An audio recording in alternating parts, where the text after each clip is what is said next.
pananaw at opinyon ng pag-uulat ng mag-uulat sa programang ito ay hindi ang pangunahing posisyon o pahayag ng pamumunuan ng organisasyong ito. The views and opinions expressed in this live report are those of the presenter and do not necessarily reflect the official policy or position of the management of this organization.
Okay. Sir Carlos. Yes. Okay, ladies and gentlemen, good afternoon to all and Happy New Year and welcome to our first editorial episode for this year. Today is Monday, January 10, 2022.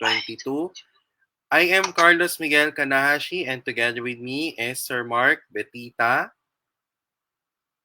And we're broadcasting simultaneously on InkluRadyo and on the Hands in Inclusion Philippines YouTube channel. Sir Mark, opening remarks, please.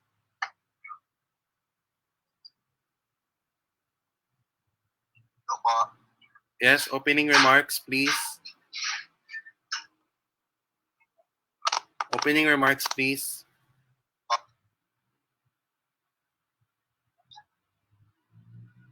Wait lang po.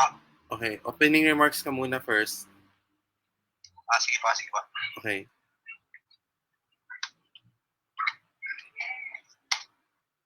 Okay, Sir Mark, for the Yes po. opening remarks, please. Wait po. Sige. Okay. So before we have our commercial break and our topic presentation for this day, we will be having our opening remarks first, to be heard by our technicals, Sir Mark Betita. Okay. Okay.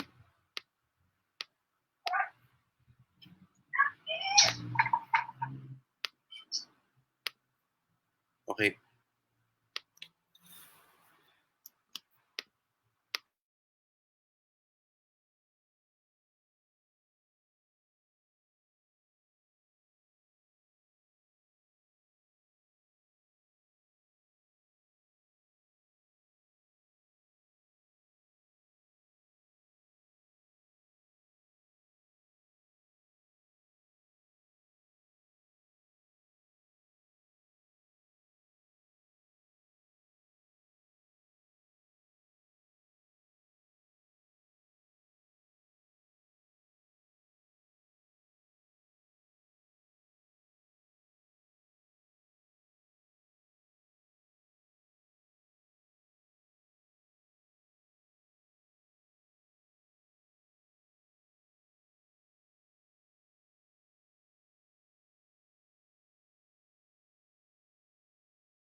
Okay po.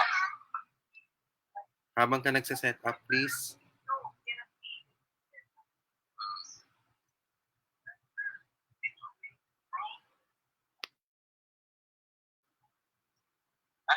Ayaw pong umandar yung StreamYard.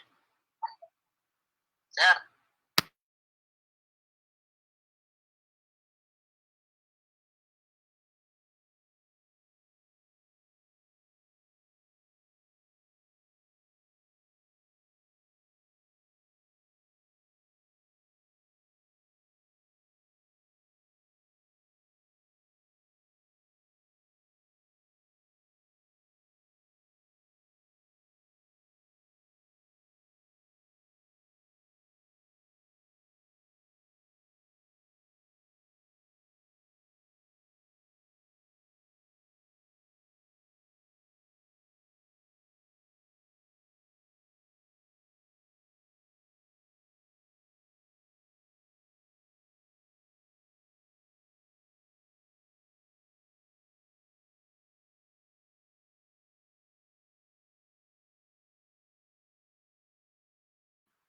Okay po. To our viewers.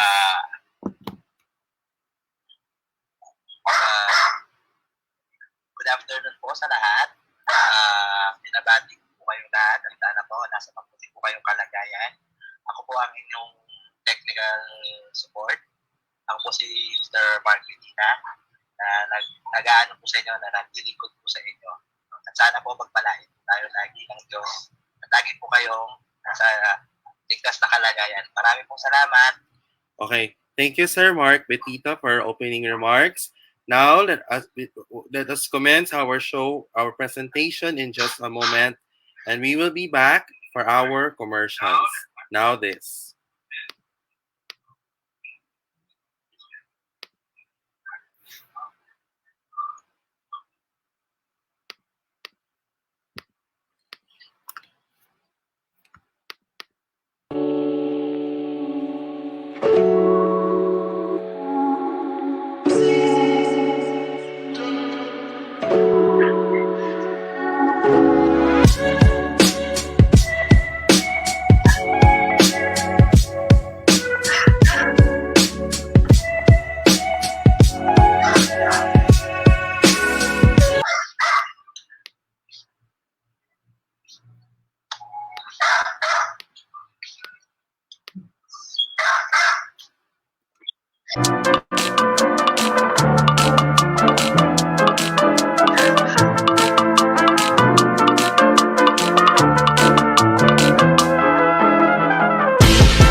Sir Carlos.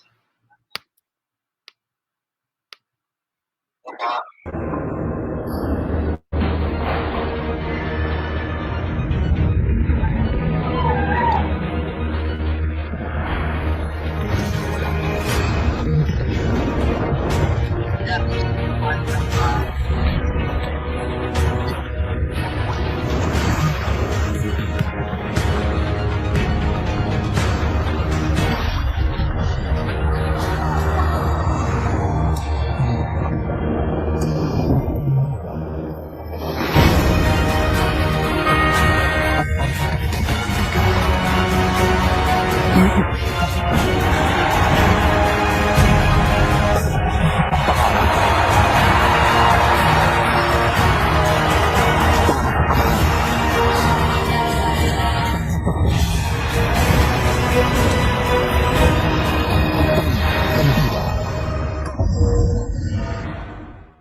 Okay, ladies and gentlemen, welcome back to Editorial. For this afternoon and this day, ladies and gentlemen, we will discuss to you about New Year's resolution. So when we say New Year's resolution, what does this mean? How can we do this every time when we start the year right? So without further ado, here now is our topic, New Year's resolution. Next slide, please.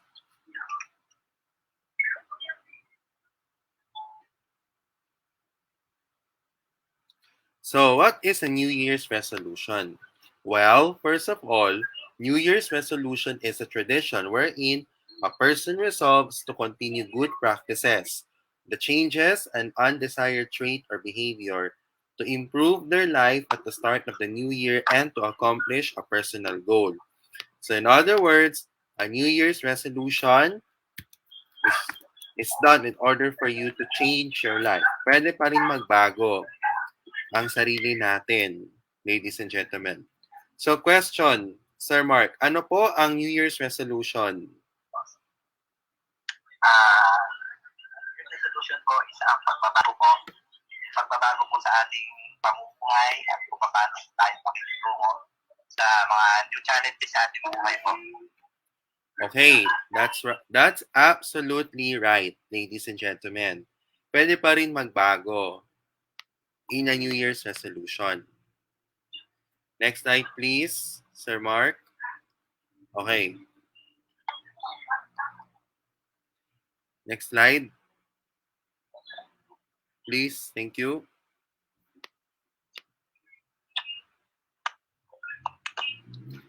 So while waiting for our next slide, the reason why we need to create New Year's resolution is this is for us para mabago ang ating sarili natin. Next slide, please.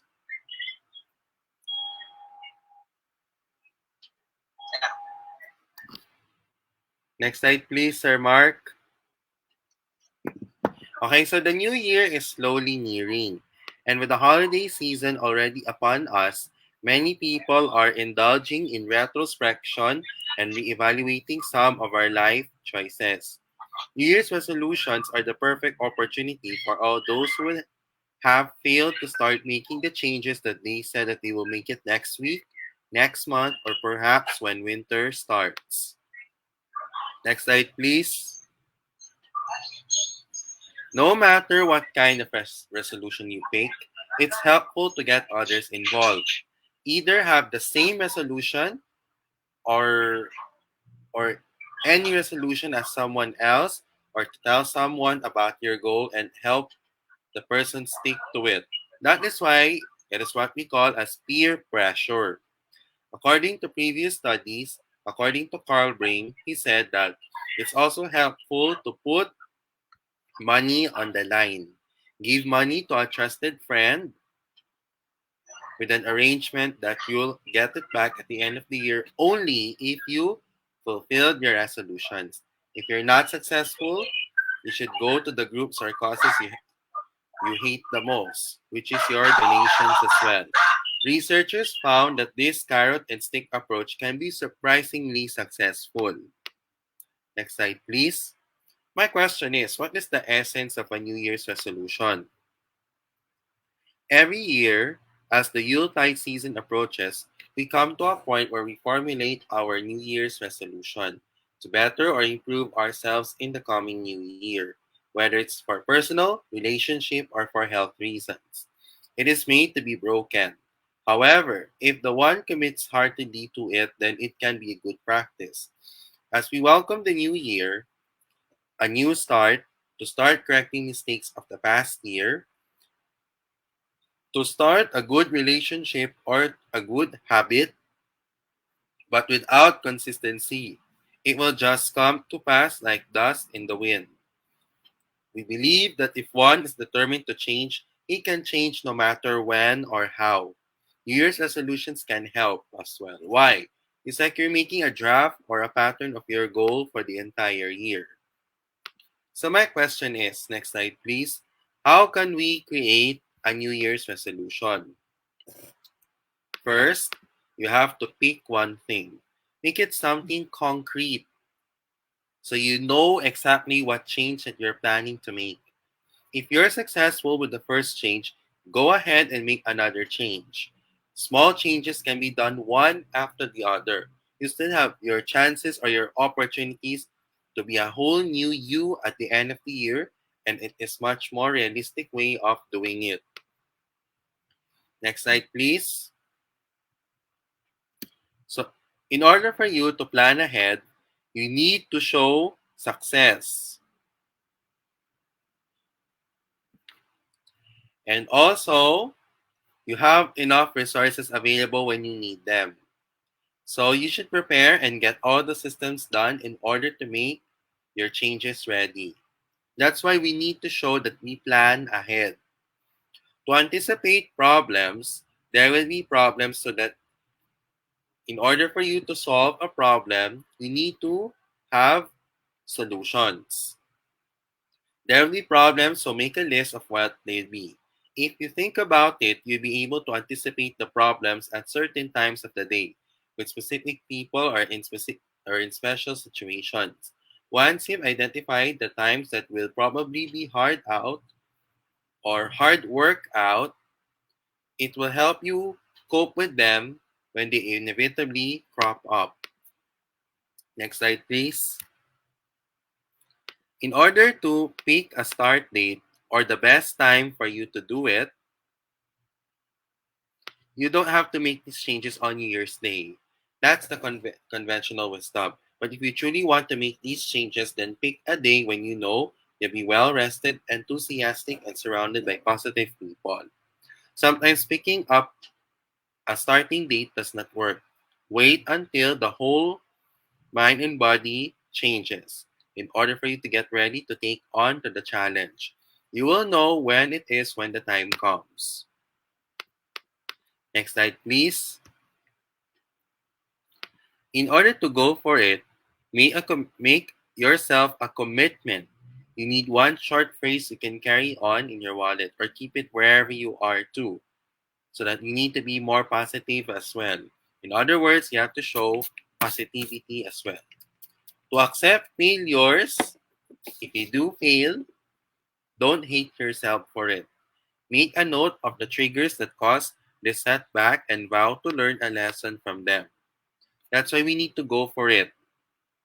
Sometimes we make mistakes and failures. That's why we need ways on how for us to improve on your mistakes in order for you to make your life succeed. Next slide. Next slide, please. Okay. To plan,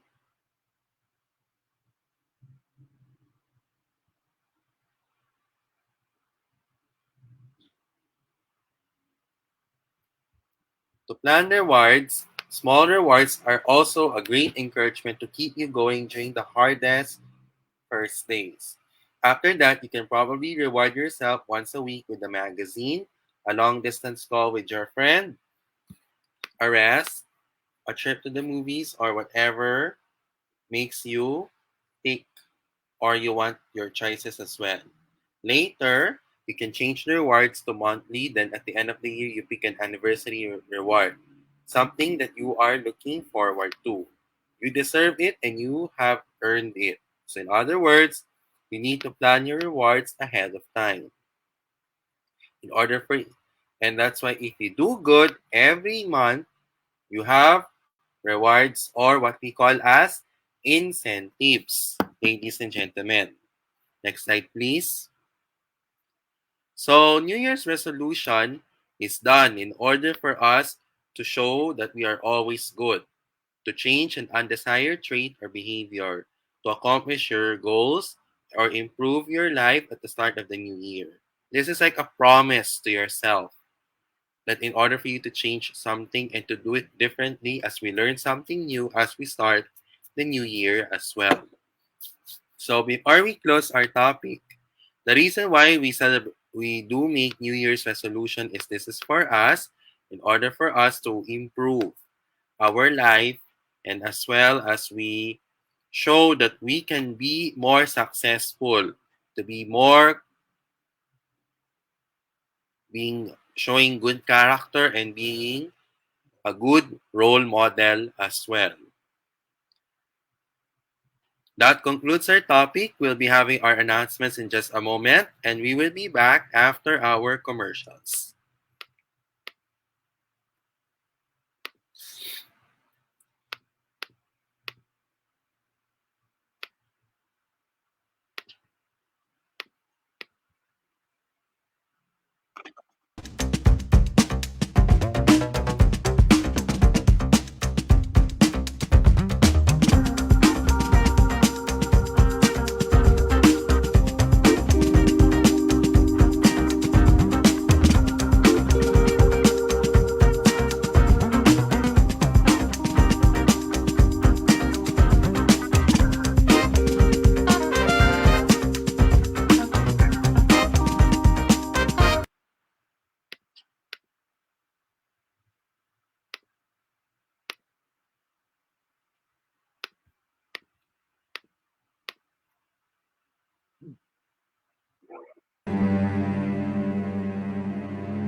Okay, welcome back to Editorial, and let us have our announcements.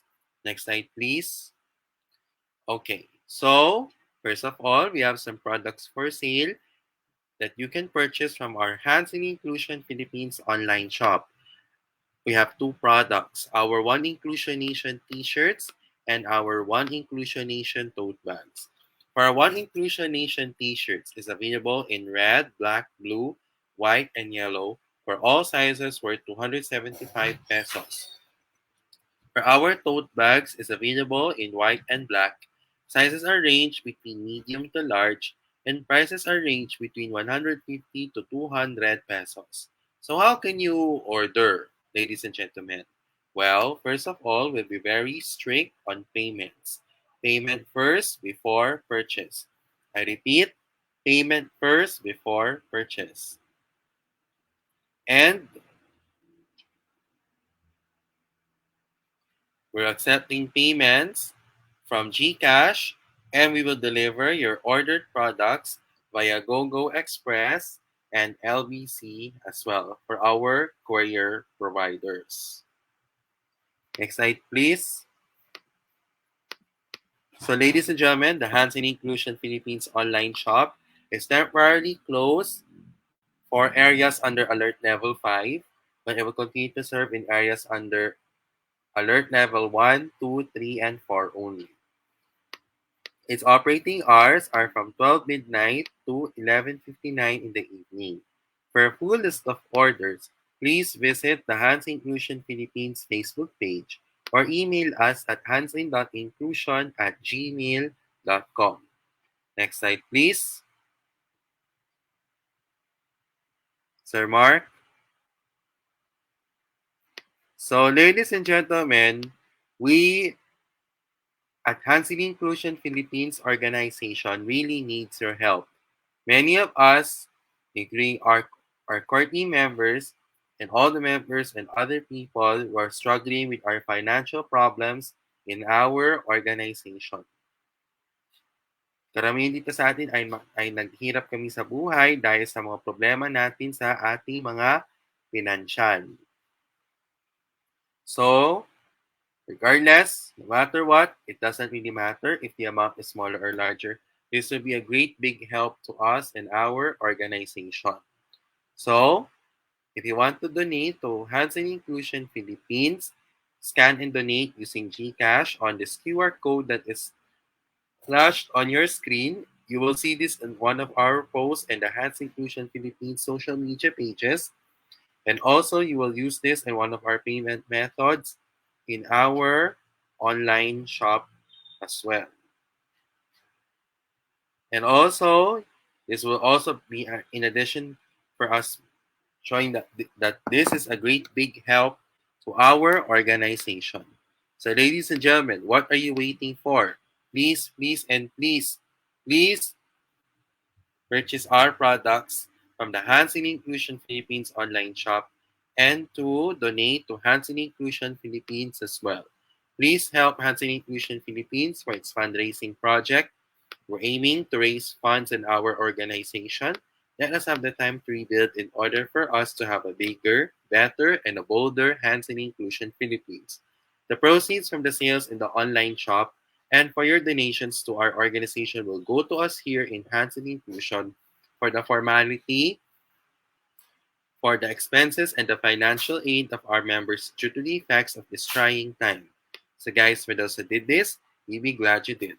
And for those who did this, thank you very much in advance for your continuous generosity and for your support to our organization.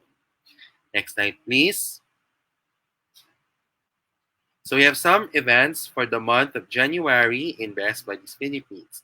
On January 15, 2022, Saturday at 4 p.m., we'll be having yoga and meditation with Athena Marasigan. So in order for us to start the year right, and also part of the ways on how to be being strong and healthy. That's why we will be having yoga and meditation with Athena Marasigan and also with Willard Bile. We will introduce Iya Hernandez of the Iya Yoga Studio. This teacher Iya will teach us more about the importance of centering our thoughts and to strengthening our bodies through meditation and yoga. This will help us prepare our minds and bodies for the year ahead of us. So, after this, we'll be having our first Wellness Wednesday on January 19 with Coach Pepper and Be Fit. And also on January 21st, it will be Buddies, Be Prepared. This is a joint between the Philippine Red Cross, AXA Insurance, and SM Cares. On January 22, it is Healthy Eating with Bernice Paraiso. And on January 29, Slime Time and Fruity Fun with Bea Francisco. So if you want to join these events for January 15, 19, 21, 22, and 29, follow Best Buddies Philippines on Facebook and Instagram. Send them a message and they will send you the registration form and the link as well. In Best Buddies Philippines, make a friend, be a friend. Next slide, please. So we'd like to continue everyone to support Project Sold Out. This is a joint between Hiraya Gallery and Special Achievers. This is in partnership with Ateneo Special Education Society, Autism Strong Philippines, Best Buddies Philippines, the College of Rehabilitation Sciences Student Council, Hands in Inclusion Philippines, Little Hands ISCO with UNICEF, Philippine Academy of Occupational Therapists, Society of Occupational Therapy Majors, the Able Center, Tugon Ateneo, the UP Collegiate Association of Speech Pathologists, and You Belong PH. So if you want to check this out, please check Special Achievers Facebook page as well. Next slide, please. So if you're feeling hungry, especially if you have for your breakfast, your lunch, or your dinner, or if you have any gatherings in your home like your birthdays or your get together with your friends and family, Then you may order some of the foods from the Sobra Comfort Food Restaurant and the Kuya Korea Restaurant. For the Sobra Comfort Food Restaurant, we have for our all-day breakfast, Papa Sobra, chicken tocino, corned beef brisket, homemade spam, and beef salpicao. Sizes are ranged between solo to large, and prices are ranged between 265 pesos to 1,450 pesos. Next slide, please. For our rice trays, we have beef bulgogi, beef shawarma, beef gyudon, pork crackling bits, pork belly burnt ends, charred chicken, and boneless fried chicken. Sizes are ranged between solo to large, and prices are ranged between 265 pesos to 1,700 pesos. Next slide, please. For our sandwiches, we have the fried chicken sandwich, pulled pro sandwich, corned beef sandwich, and chicken tocino sandwich. Sizes are ranged between solo, regular, large, and box of course, and prices are ranged between 320 pesos to 1,540 pesos. Next slide, please. For our pasta, we have mac and cheese and penne and gorgonzola. Prices are ranged between 290 pesos to 1,350 pesos, and sizes are ranged between solo, medium, and large. Next slide, please.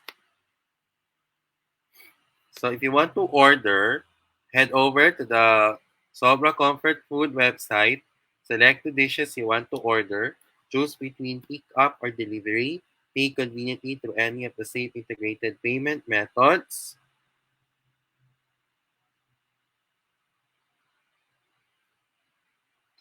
and your order is confirmed. Please check your text or your email as well. Next slide, please. If you want to crave for something Korean food, then you may order some of the foods from the Kuya Korea restaurant. For our menu for the Kuya Korea restaurant, we have beef bibimbap, beef bulgogi, pork samgyup, and K-pop chicken. Sizes are ranged between 195 to 220 pesos. For our chicken, we have the boneless popcorn chicken.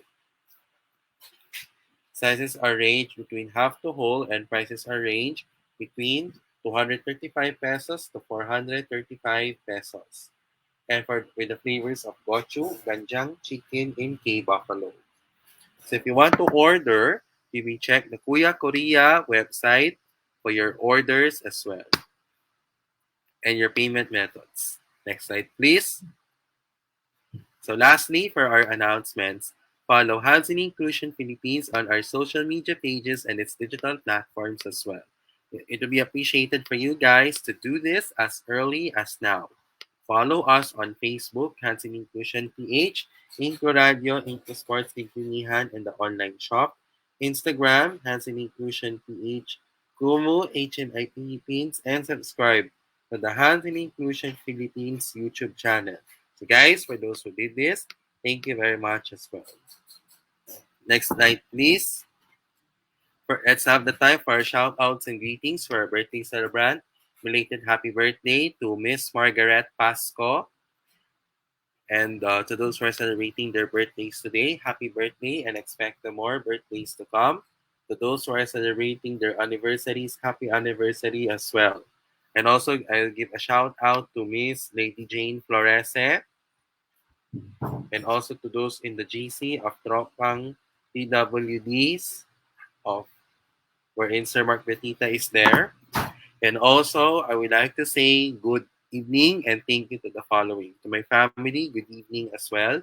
To Hansen Inclusion Philippines, Best Buddies Philippines, Best Buddies Benilde, and other PWD organizations, thank you very much as well. To my high school and college friends, good evening as well. And to those who are watching, it may be a good morning, good afternoon, or good evening wherever you are in the world. Sana nasa mabuting kalagayan ninyo. I hope you guys are in a good mood, but if not, you may use this time to improve on your mental health and your well-being as well. And also, I hope you guys are still safe and healthy at this time because of the ongoing surge of the COVID-19 cases here in Metro Manila. And also, I hope you guys are still safe and also everyone to comply with the minimum public health standards and the rules of the IATF as well. Sir Mark, meron kayong pababatiin?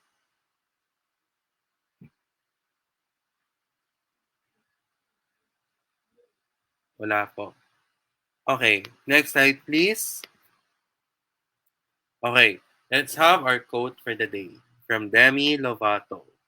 You don't have to wait until the beginning of a new year to make resolutions for yourself. It's all about loving and taking care of the only body you will ever have. Cherish it, love it, embrace it, because when you do, it begins to show.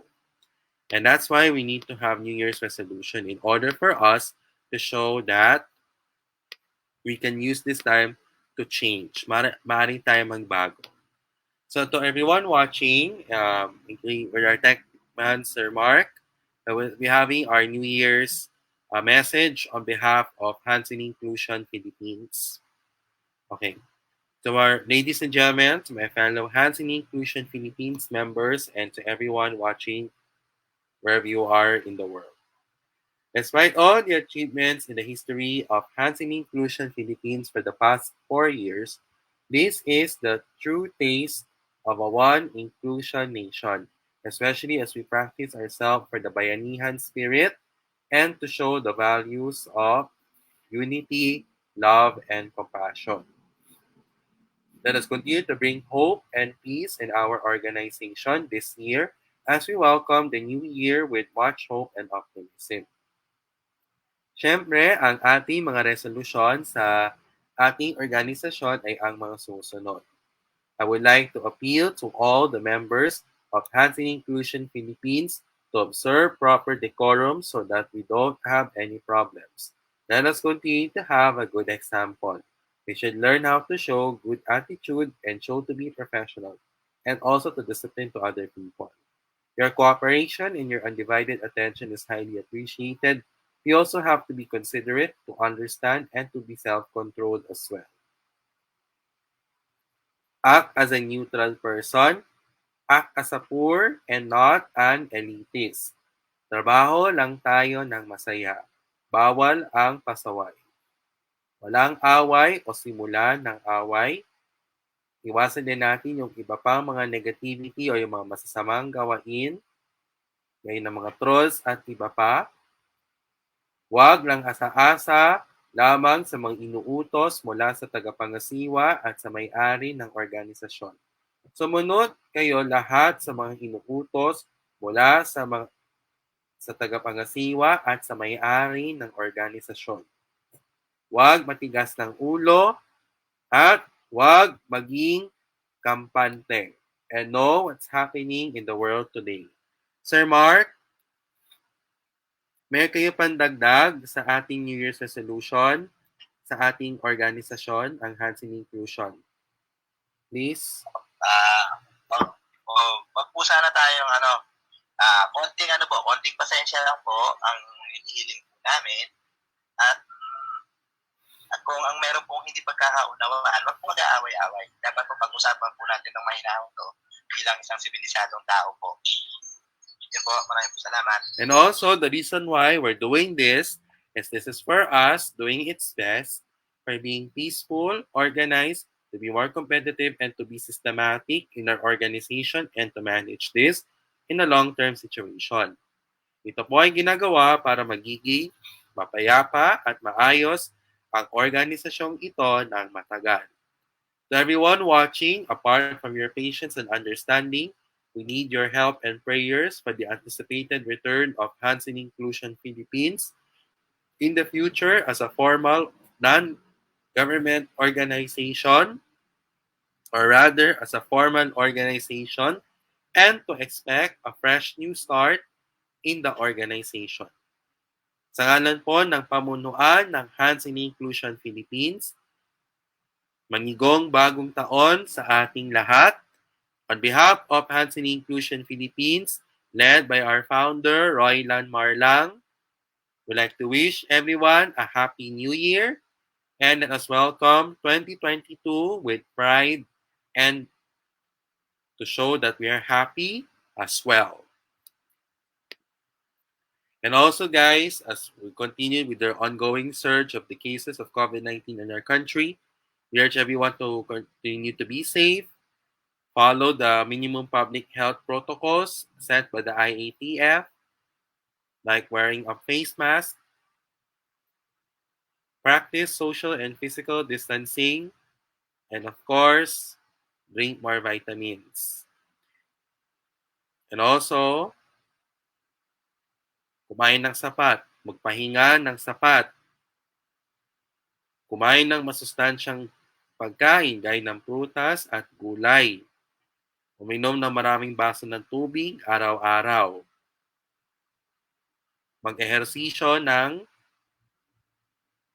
kailangan natin tayo mag-ehersisyo at lalo na, and also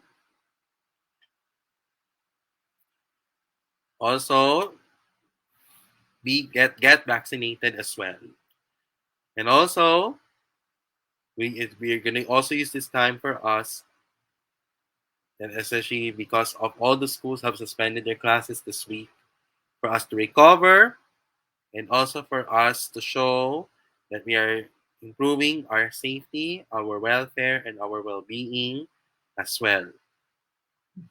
And also, if you don't have anything to do outside, or let's say, regardless if you're going to go for essential or non-essential travel, we urge everyone to stay home, be safe, and pray whatever your religion or your faith is for this pandemic to end soon. Tandaan, bahay muna, buhay muna.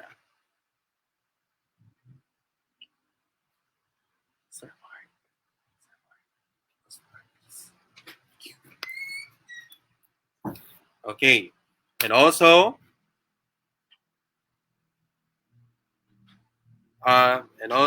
okay. So, ladies and gentlemen, that's a wrap for our editorial episode for today, Monday, January 10, 2022.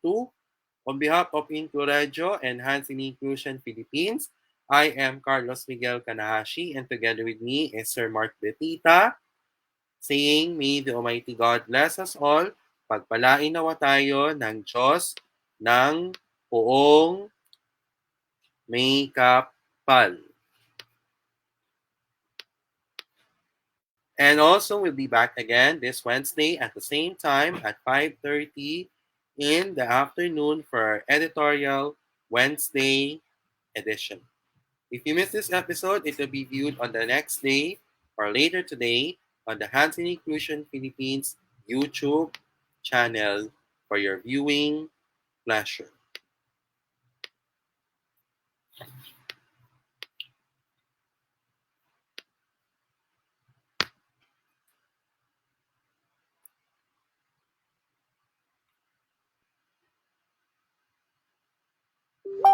Wait.